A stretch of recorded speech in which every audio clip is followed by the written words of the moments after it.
fill out your composition with a new jungler or with a new support, and D+ have a more difficult time working out exactly what they want this to look like. As Aatrox insta-lock by Thanatos. Man, I can feel the anger. Wanting to really get some revenge onto Mihail in this game. But Aatrox, it's a difficult matchup early. He will have to send that Maokai up there quite often. And now, what is Poolbay playing? That's a good question. Okay, going into the Yone here. I mean, if he's actually going to commit to it, I like the Taliyah a lot more. And I think the Taliyah Maokai in a draft like this is insanely strong. It just has to be utilized. It was not utilized in Game 1 until the end, but not really as a duo, a macro map-present duo that could have punished what we saw from Mihail. The Zac! Is it happening? I think it's happening. I would love this. I think the team fight with Zac Zeri is so powerful, and they will lock that one away. Absolutely huge. Feels like a Zorn sort of combo as well. Kind of love that thematically. And Sounder, he had a great Zac series. I am Valdez, so thankfully I've played over 300 games of Zac, know exactly what he does in every single instance. I know that that move where he brings out both of his arms is called Stretch Armstrong. Just know everything, so I'm just going to have a great time in this game. Nongshim, pretty great draft, but I do like the fact that DK added a threat in the Aatrox towards the top side. He's a bit of a mountain enjoyer. Could be mountain, but like that's the worst one it could be in. We'll take it. Ooh, Fast Turtle 23 says it's going to be an Atlas Dragon, so I think that confirms it. All right. Looks like Lucid's going to come on over and actually contest for this one. This is a 50-50, and Lucid's going to take it. Elastic Slingshot trying to get Sounder out of there, and he is going to be able to get out. Headbutt Pole is going to dive forward, and Thumb gonna have to get out of here. He's only level 4, and he's just going to be taken. That is first blood. I don't know whether DK really wanted to go for that fight. They got the dragon. They could get out scot-free. HH has flash. Looks like they're not going to commit. I thought for sure they at least try to get Rahel's flash out. Otherwise, Vital picks up a second, but he gets first blood anyways.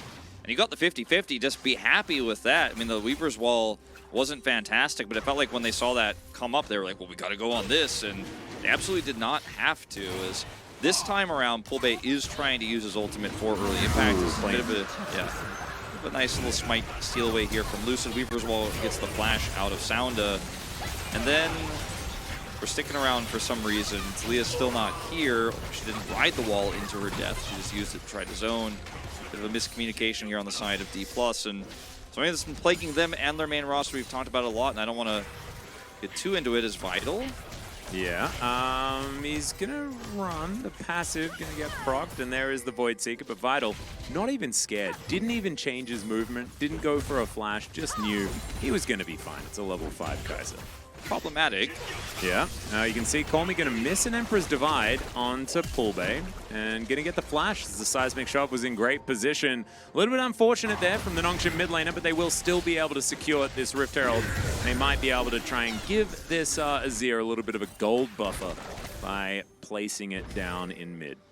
And they can now look for a potential steal, but there are so many saplings on the way over. It's going to be very hard for Sound to get himself into the pit. He does pop on over and steals the Drake.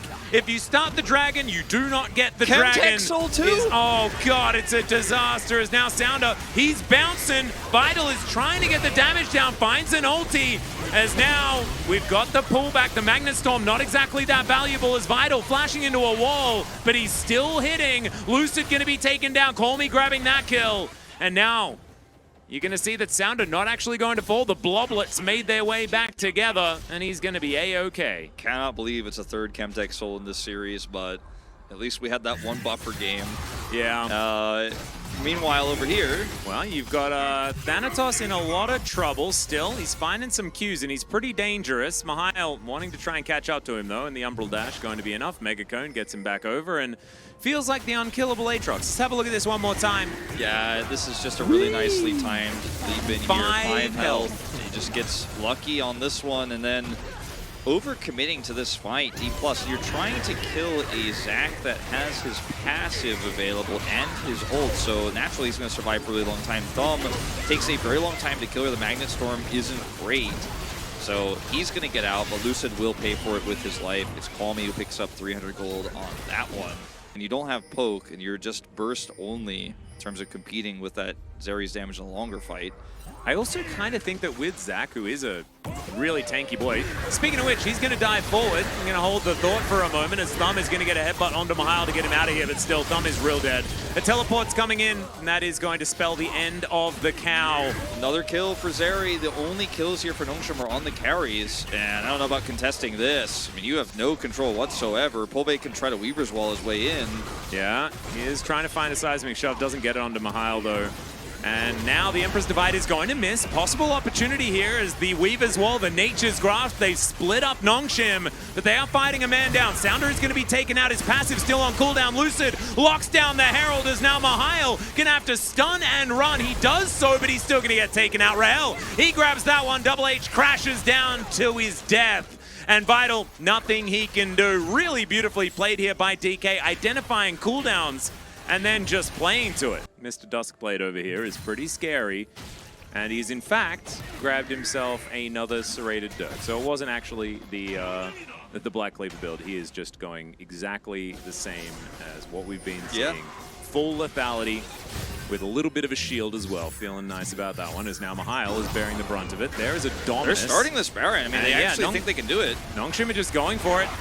They don't have an Aatrox to worry about as now Sounder is just going to kind of pop. Does find a Stretch Armstrong and he keeps getting his health back with all these bloblets. Lucid steals it though! And now they can either kill him or try and get out of Thumb. Doesn't quite find the angle, but that is not it from Double H. Call Me gets into a decent position, but now Vital finds himself just crashed into by all of D+, and then Call Me just skates over the pebbles and gets destroyed. I think we're going to a fifth one here. I think as so. Nongshim crumble. Fast enough to make sure that you can secure it, but Lucid just gets so close to the pit, and then guess what? He's going in.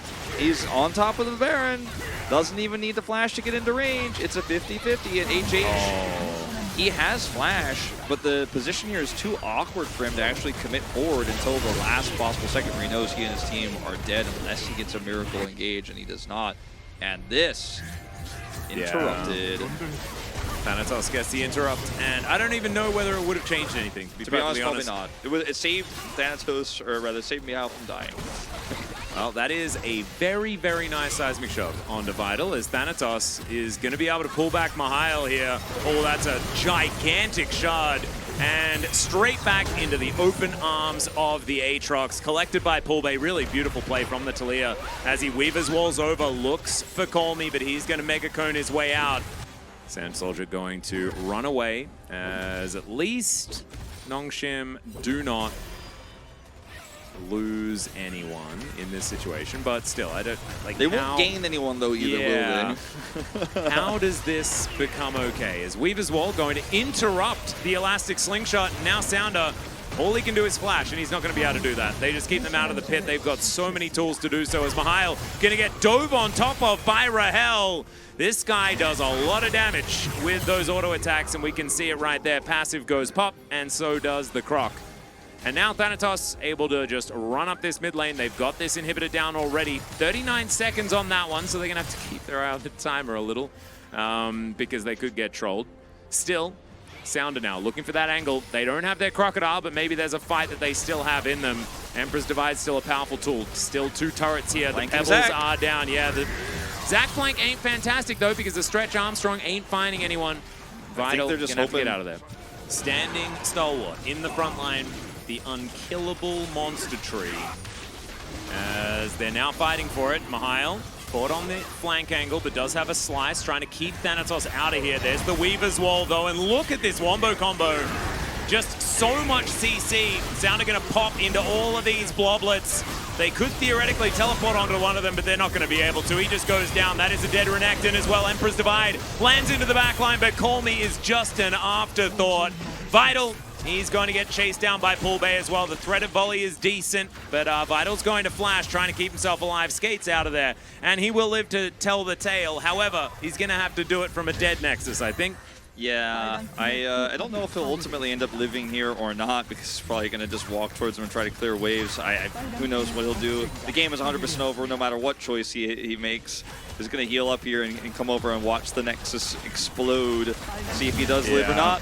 Even Pullbait not going to be falling down there. Still, Vital is going to cleanse, trank himself alive. This Nexus is not going to, though. That is going to be that. Silver Scrapes will erupt in Challenger once more, as D+ will get us to a deciding game.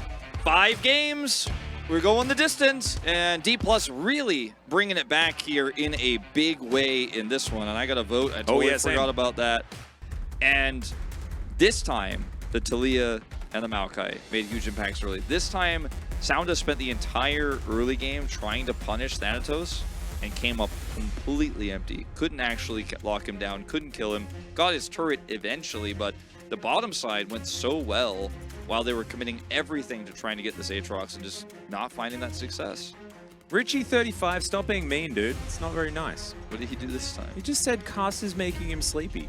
Didn't you just suggest going to watch the Korean broadcast? Yeah, Why just didn't you get go out of here, man. do that? We don't, seriously. Like, what? Oh, man. Unless that's what you're trying to do. Like, I mean, we're happy to, like, if you got your tablet, like, propped up next to your pillow, you're, like, laying in bed, you know, you're having a good night. Like, we're here for you. He will pick it up 3-0-2 in the end. But, Wolf, you were ready to do it when he was sitting at 1 kill. Like, the guy was just, like, so pivotal in that fight around the Herald that really won them the game. Yeah, I mean, just so much pressure absorbed on the top side of the map, too. And they utilized this pick yesterday quite well. And I was not sure why we weren't seeing it today in particular, but when he was given the opportunity in this 4th game to clutch it out, he did. Now we're going to a 5th one. Nongshim will have side selection, but it's all going to come down to this. Will Nongshim grab another summer title leading into the offseason, or will it be D+, the team that was so consistent, the most consistent, strongest, highest peaking team of the entire year? That was stopped last summer as well. That's what we're going to find out.